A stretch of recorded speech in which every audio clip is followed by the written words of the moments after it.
할렐루야. 우리 예수님께서는 감난산 그 동산에서 피와 땀이 흐르는 기도를 하셨다 했습니다. 무릎을 꿇으시고 주님 앞에 간절한 마음으로 이제 하나님의 그 뜻을 따르고자 하는 그 결단이 다시금 새로워지는 그러한 시간을 갖게 되었습니다. 그리고 이제 일어나서 제자들에게 돌아왔을 때 역시 제자들은 너무 피곤해서 그들이 다 자고 있었습니다. 어떻게 보면 저 제자들 너무한 거 아니야? 우리 그렇게 생각할 수가 있겠지만 그만큼 상황이 힘들고 피곤도 했겠구나, 그런 생각을 또 갖게 합니다. 예수님께서는 그러한 제자들에게 이제 다시 깨우면서 우리가 이렇게 주제로 세운 것처럼 어째 자느냐 시험에 들지 않도록 깨어서 기도하라. 여러분, 우리가 항상 깨어서 기도하는 이 귀한 사명은 주님의 은혜로 주어진 사명임을 또한 믿으시기를 바랍니다. 주님이 말씀하셨어요. 깨어서 기도하자. 오늘도 여러분 이렇게 깨어서 주님 모자 앞에 나오심을 믿습니다. 그런데도 여러분들 제자들 중에서 대표적으로 그렇게 큰 시험을 당하고 넘어진 사례를 우리는 알고 있습니다. 가룟 유다, 이미 우리가 보았듯이 가룟 유다가 그러하고 또 베드로도 그러합니다. 둘의 무슨 큰 차등이 있지 않아요. 똑같습니다. 실수 안 되는요. 그래서 이 수제자라고 하는 베드로가 예수님을 부인하는 안타까운 현실이 오늘 보여집니다. 그렇지만 똑같은 실수이지만 가룟 유다는 그 실수를 회복 못하고 결국은 인색이 무너져 버렸습니다. 그러나 이 베드로는 오히려 이 실수가 자신에게서는 다시금 주님을 더 깊게 바라보는, 그리고 그의 인생이 전화회복이 되는 그러한 축복을 누리게 되었습니다. 여러분, 우리에게 주어진 실수와 실패가 여러분들에게는 새로운 도전이고 나를 다시 낱낱이 보게 하면서 주님 앞에 더 온전히 서게 하는 축복의 기회가 되기를 주님의 이름으로 축원합니다. 그래서 베드로는 이렇게 참 그러한 모습을, 자기 인간적인 모습을 보인 사람이에요, 대표적으로. 그래서 오늘도 말씀 속에서도 어떤 일이 벌어졌습니까? 예수님께서 붙잡히는 순간에 칼을 들고 대지상에 그 말고라고 그러죠. 종인 말고를 공격하면서 귀를 잘라내는, 지금 사실 이런 장면을 보면 이게 보통 장면이 아닌 모습이에요. 우리는 그냥 쭉 읽어가지만 보통 사고가 아니죠. 보통 장면이 아닙니다. 우리 주님께서 이 문제를 또 능력으로 수습을 하시고 다 이렇게 또 해결하셨지만 우리는 우리들의 삶 속에서 상상할 수 없는 문제들 충분히 발생합니다. 이 일에 대해서 우리 주님께서는 하나하나 우리가 알게 모르게 또 해결해 주시고 처리해 주시는 그런 은혜 하나님이심을 믿으시기를 바랍니다. 그래서 우리는 신앙생활하면서 보다 더 든든하고 온전하고 성숙하게 살아가는 모습이 너무 중요합니다. 그래서 오늘 우리는 이 말씀 속에서 그러한 부분들을 깨닫게 됩니다. 왜 그 수제자 베드로가 왜 이렇게 넘어졌을까? 근데 이런 부분들은 우리들에게도 반문이 되는 거죠. 나는 왜 이 문제를 아직도 해결하지 못할까? 왜 이것이 나에게는 이렇게 계속 끊임없이 꼬리 물면서 따라다니는 문제일까? 오늘 말씀 속에서 우리는 이 베드로가 이 실수하게 된 것, 이렇게 문제를 일으키게 된 이유가 어디 있느냐? 여기에는 바로 앞전에 주님께서 그 동산에서 강하게 선포하셨던 말씀이죠. 항상 깨어있으라. 왜 깨어있지 않느냐? 여러분, 오늘도 우리가 이 깨어서 이 새벽에 나오시는데 쉽지 않았겠습니다만은 주님께서 오늘 이 주신 말씀에 여러분들이 귀를 기울이고 이 시간에 깨어서 주님과 함께하는 이 시간 갖게 된 줄 믿습니다. 그래서 이 겟세마네 동산에서 피땀을 흘리시면서 기도하신 예수님과는 다르게 베드로는 물론 피곤은 했죠. 인간적으로 이해는 갑니다. 그러나 그렇게 잠을 자고 있었다고 하는 이 부분은 우리가 어쩌면 항상 깨어서 우리가 기도해야 할 그런 순간순간에 이렇게 잠을 자고 영적으로 무뎌지고 그런 가운데서 무너진 것이 아니겠습니까? 그래서 오늘 우리는 우리의 삶 속에서 항상 깨어서 기도해야 한다라고 하는 이 말씀이 오늘도 여러분들의 삶 속에서 항상 잊지 않는 그런 말씀이 되기를 주님의 이름으로 축복합니다. 그래서 우리가 기도하는 삶이라고 하는 것은 그냥 우리의 일상적인 삶 속에서 끊임없이 기도하면서 다니는 거예요. 일부러 우리가 이렇게 기도하려고 시간을 딱 내는 것은 쉽지가 않아요. 워낙 뭐가 이렇게 바쁜지 몰라요. 그래서 항상 순간순간 기도하는 습관. 우리 예수님은 습관적으로 감난산에 가셨다 했지만 여러분들은 이제 습관을 들여서 항상 깨어서 기도하는 그러한 역사. 엘리베이터를 기다리고 있든 타고 가든 가만히 있는 시간들이 많이 있어요. 그런 시간대마다 여러분들의 마음을 주님께로 향하고 기도하는 시간을 갖는 것입니다. 내 육신이 약해서 또 어떻게 넘어질지 모르는데 주여 나를 깨워 주옵소서. 주님께서는 때가 왔다라고 그러는데 그 때가 왔음에도 불구하고 그저 잠을 자고 있는 그런 모습 아니었습니까? 여러분 우리가 주님께서 원하시는 그 때에 우리의 삶 속에서 주님이 기뻐하시는 모습으로 보일 수 있는 저와 여러분 되시기를 주님의 이름으로 축복합니다. 능력 있는 기도자, 하나님의 임재의 축복을 누리는 기도, 그 가운데서는 주님께서 우리에게 그때그때마다 주시는 명령이 있습니다. 우리의 기도의 생활은 하나님의 능력을 체험하고 하나님의 생명을 체험하고 하나님의 사명, 내가 여기 있습니다. 그 결단을 할 수 있게 하는 능력 있는 기도의 역사가 저와 여러분들에게서 함께 하시기를 축복합니다. 또한 이 예수님과 떨어졌다, 오늘 말씀과 멀찍이 떨어졌다 하는 이 부분을 우리가 보게 됩니다. 54절 말씀 보게 되면 예수를 잡아 끌고 대제사장의 집으로 들어갈 때 베드로가 멀찍이 따라가니라. 멀찍이 따라가니라. 이 말씀은 뭘 말합니까? 지금 항상 주님과 함께 할 아담과 하와가 멀찍이 하나님을 피했습니다. 떠나갔습니다. 그리고 누구랑 속삭였어요? 뱀과 속삭였어요. 이 말씀은 잘못된 교제 현장에 있었다는 것입니다. 오늘 지금 이 베드로는 이 잘못된 교제 현장 속에서 예수님을 멀리 떠나서 있을 때 나는 괜찮아. 나는 수제자야. 여러분 내가 수제자라고 하는 이 나의 이 직분, 나의 위치, 신분 이것이 얼마나 참 허무하게 무너지는가를 볼 수가 있게 하는 것입니다. 수제자 이 딱지가 딱 붙으면 어디서든 다 딱 주어진 매뉴얼대로 믿음으로 승리하면서 살아가야 되는 거 아니겠습니까? 그런데 그냥 그게 무슨 의미가 있어요? 수제자 아무 의미 없어요. 주님 떠나고요 이렇게 유괴 현장에 있는데 장사가 없다니까요. 저라고 예외겠습니까? 우리 모두가 다 이 부분을 생각해 보면 평소에 우리가 주님과 함께하는 삶은 큐티도 하고 기도하고 말씀 열심히 사모하고 그러면서 같이 또 말씀을 같이 나누고 그런 내 마음속에 그러한 기쁨이 항상 충만하죠. 그런 가운데 있는데 우리 삶 속에서 주님을 떠나는 순간 아담과 하와가 하나님을 떠나는 순간 마귀는 그 틈을 바로 들어온다는 거죠. 바로 들어온다는 거예요.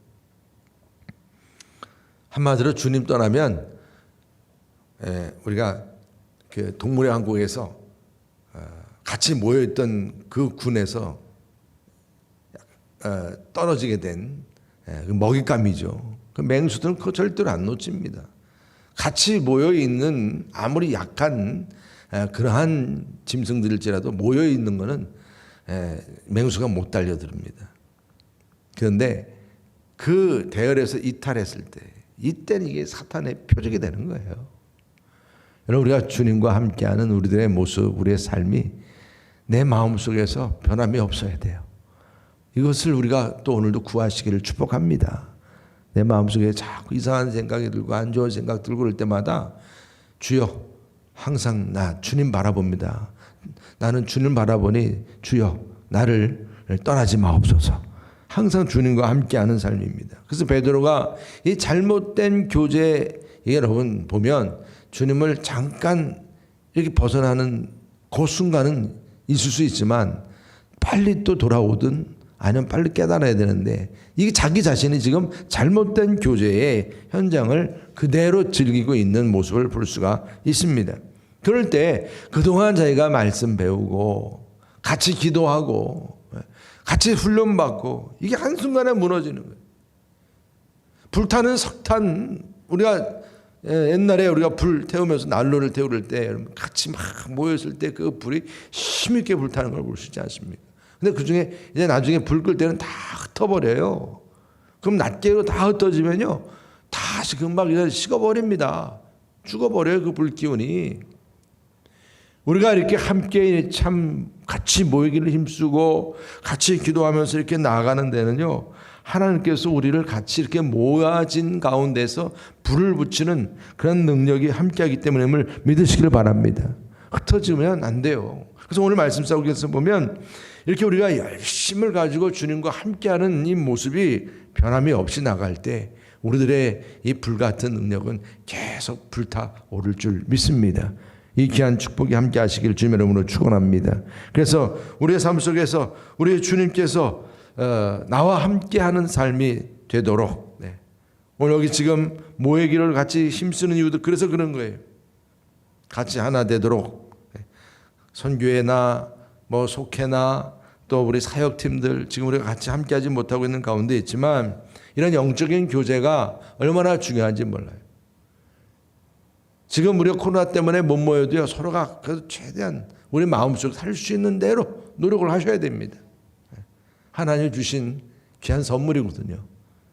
우리를 서로 보호해주는 귀한 선물이기 때문에 그렇습니다.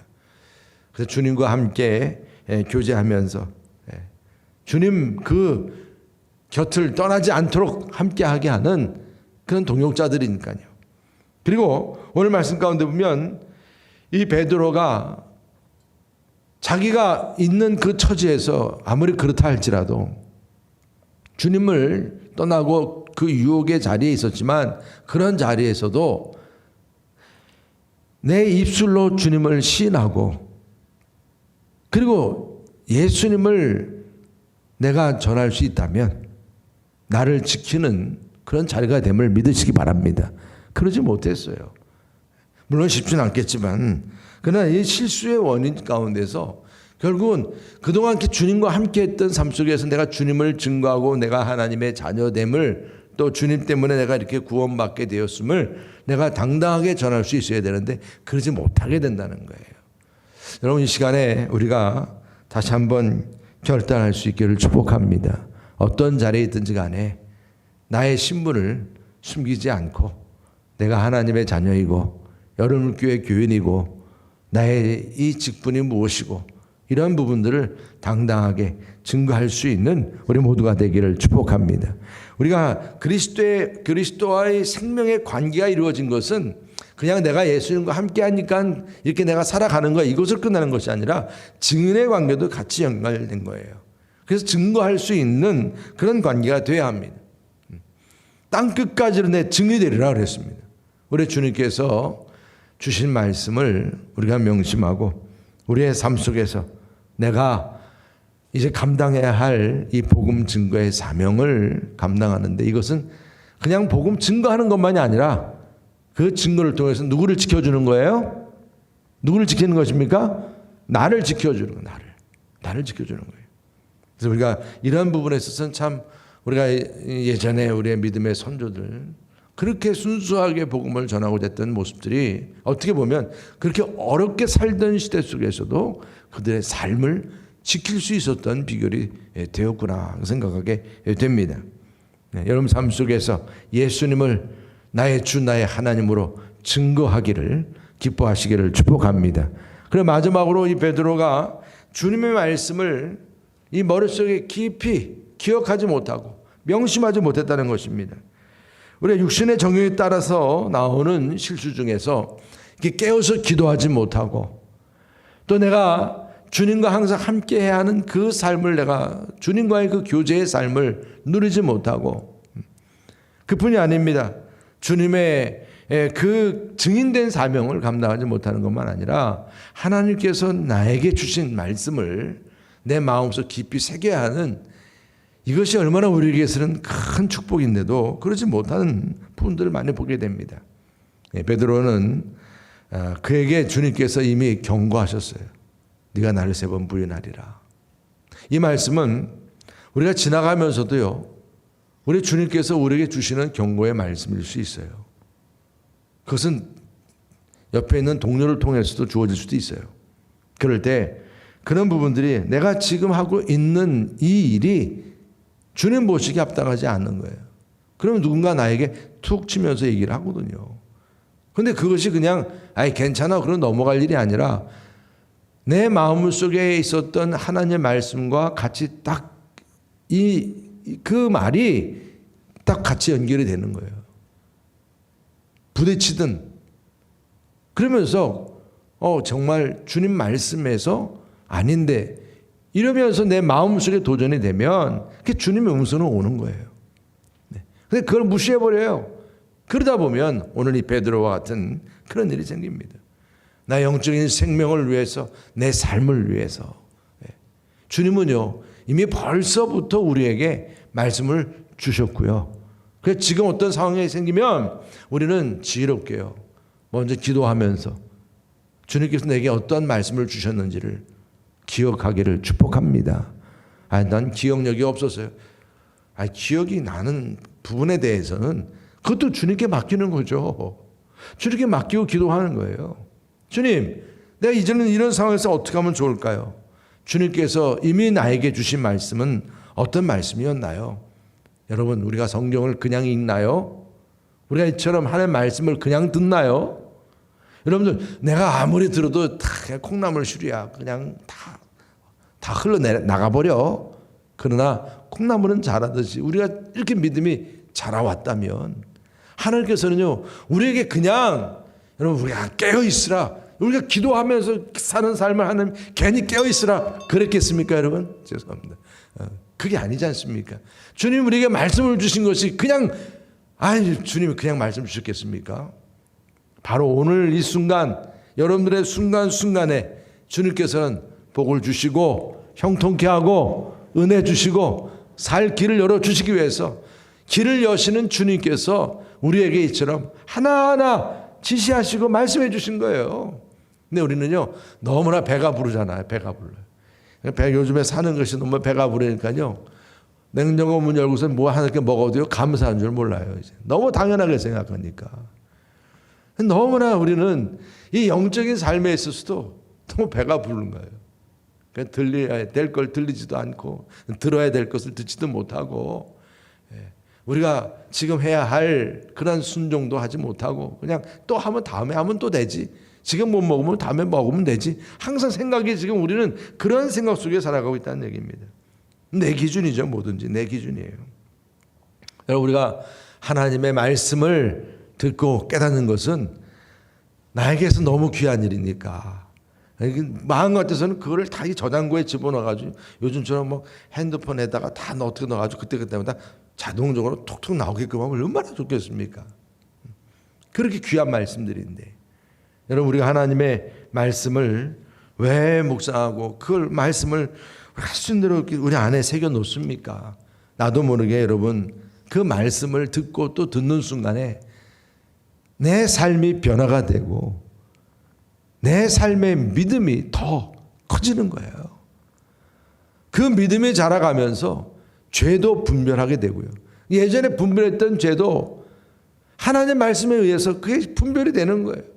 우리가 주기도문에서 외우듯이 말입니다. 악인의 길에 서지 않는 거예요. 악한 행위를 하지 않게 하는 것, 범죄하지 않게 하는 거예요. 범죄하는 그 현장에서도 말씀이 딱 자동장치가 돼요. 그리고 우리가 가야 했던 길에 대해서 하나님께서 우리를 인도하시는 거예요.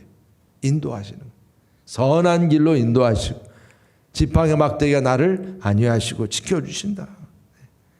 그래서 여러분, 우리는 우리의 삶 속에서 항상 하나님의 말씀이 내비게이션도 되고, 그죠? 나를 보호해주는 보호장치도 되고, 또 그 말씀이 내 삶의 기준이 되고. 그래서 여러분, 얼마나 너무 감사하지 않아요? 언제든지 이 말씀만 펼치면 그 말씀을 근거로 해서 모든 삶을 다 비교하고 평가하고 판단할 수 있는 그 삶이 가능해졌으니 말입니다. 여러분, 우리 하는 말씀을 묵상하시고 매일같이 읽으시고, 그냥 말씀 책을 딱 펴는 순간 여러분들은 최고급 호텔에서 음식 앞에 딱 있는 것처럼 여러분들 항상 마음가짐이 돼야 돼요. 최고급 호텔의 음식을 딱 먹기 전에 그냥 군침이 확 도는 것처럼 막 뭐 단계적으로 막 먼저 에피타이저 해주고 막 그러는 것처럼 하나님의 말씀을 보는 순간 내 마음속에 그러한 기대감을 갖는 거죠. 여러분, 하나님의 말씀을 내가 듣고 읽고 공부하고 암송하고 묵상하고, 그래서 말씀이 내게 다 와닿으면 빨리 기록을 해서 그 말씀을 품에 놓듯이 그냥 어디에다 다 꽂아 놓는 거예요. 설령 그게 나중에 없어지더라도, 그래도 그러한 노력과 그러한 수고를 통해서 내 삶에 이렇게 말씀이 중요하다. 그럴 때 여러분, 오늘 베드로가요, 이미 저도 전에 이 말씀을 읽을 때 그냥 지나갔어요. 몰랐어요. 그랬는데 이미 주님께서 이미 다 경고 주신 거예요. 제자들에게도 마찬가지예요. 이 모든 것들이 다 우리 주님께서 십자가를 지고 가기 위해서, 또 같이 함께 하자고 하는 의미에서 말입니다. 우리가 이 사순절 특별 새벽 기도에 이렇게 함께 여러분들 우리가 모여서 가는 이유가 어디 있겠습니까? 우리 주님의 그 십자가를 함께 지고 나아가자, 이런 마음 아니겠습니까? 그런데 십자가를 거절해버리고 예수님을 부인해버리고, 난 몰라, 예수님 몰라. 아니, 그러면 또 이렇게 생각하잖아요. 너도 막상 그렇게 돼봐, 너도 그럴 거야, 이런 마음이 또 생기는 거예요. 그러니까 베드로를 이해하게 되죠. 또 한편으로는. 근데 그게 아니죠. 우리 마음속에 좀 더 냉정해 볼 때는 우리 예수님을 거절하면 안 되잖아요. 부인하면 안 되잖아요. 이렇게 이렇게 실패한 모습 속에서 달기 울게 되고, 베드로가 그 소리를 들으면서 순간 베드로는 예수님을 세 번씩 부인한 일이 기억나고 주님 말씀이 기억나고, 그러다가 그 순간 누구와 눈이 마주칩니까? 오늘 말씀에서 보니까 누구랑 눈이 마주쳐요? 우리 61절 다 같이 함께 읽겠습니다. 61절 62절 시작. 주께서 돌이켜 베드로를 보시니 베드로가 주의 말씀 곧 오늘 닭 울기 전에 내가 3번 나를 부인하리라 하심이 생각나서 밖에 나가서 심히 통곡하니라. 여기 말씀 가운데 주께서 돌이켜 베드로를 보시니 그랬어요. 보시니. 주님이 베드로를 보는데 이걸 베드로도 의식하게 되고, 베드로도 그 주님의 시선을 바라보게 된 것입니다. 만물을 다스리시고 통치하시고 우리의 모든 상황을 아시는 주님. 그렇지만 내가 이렇게 주님, 그분의 그 눈앞에서 이렇게 실패를 했고 실수를 해버렸어요. 결국 주님 말씀대로 됐어요. 그렇지만 그 눈길은 긍휼의 눈길이에요. 긍휼의 눈길. 그러면서 이 주님을 통해서 이제 새 역사를 이루시는 그 새 역사가 동터오르는 모습을 보게 하는 주님의 눈길이요. 여러분, 우리 주님의 눈길은 이제 성령과 하나님의 말씀, 여러분 그 말씀을 생각나게 하는 눈길이요. 여러분, 우리가 항상 주님을 바라보면서 주님께서 내게 주신 말씀, 내 삶에 주님이 내게 주시는, 항상 깨어서 기도하라. 주님께 주신 말씀을 항상 여러분들이 명심하고 오늘도 승리하시기를 축복합니다. 오늘 시간에 우리 주님께 주신 말씀, 정말 우리가 항상 우리의 시선이 주님을 바라보면서 주님과 함께 주님 가까이서 승리하는 그런 믿음의 삶이 되게 해달라고 이 시간에 같이 함께 기도하시겠습니다. 여러분 기도하실 때 주님 내 삶 속에서 시험에 들지 않게 항상 깨어서 기도하게 하시고 오늘 베드로가 실수했던 그 이유들 하나님의 말씀 기억지 못하고 깨어 기도하지 못하고 주님과 항상 가까이 함께하지 못했던 삶 이런 모든 모습들이 내 안에서 또 그렇게 번복되지 않도록 이제 주님만 바라보고 내 이 유혹의 현장에서 내가 주님을 증거하고 그리스도인 됨을 내가 항상 내가 다짐하고 살겠습니다. 여러분도 우리 여러분 교회가 이런 사명 감당할 수 있도록 또 우리 여러분 교회 모든 행사가 복되도록 우리 비전센터의 모든 일도 우리가 당당하게 자신감을 가지고 이 모든 일들을 감당해 나갈 수 있도록 기도하시고요. 우리 이 고단 주간 마지막 이제 토요일까지 그리고 이번 부활절 연합 예배가 우리 온라인으로 들어지지만 전 성도님들이 함께 주님의 부활의 큰 감격과 기쁨을 누릴 수 있게 해달라고 이 모든 행사 준비에 큰 은혜가 있도록 여러분 함께 기도해 주시기를 바라겠습니다.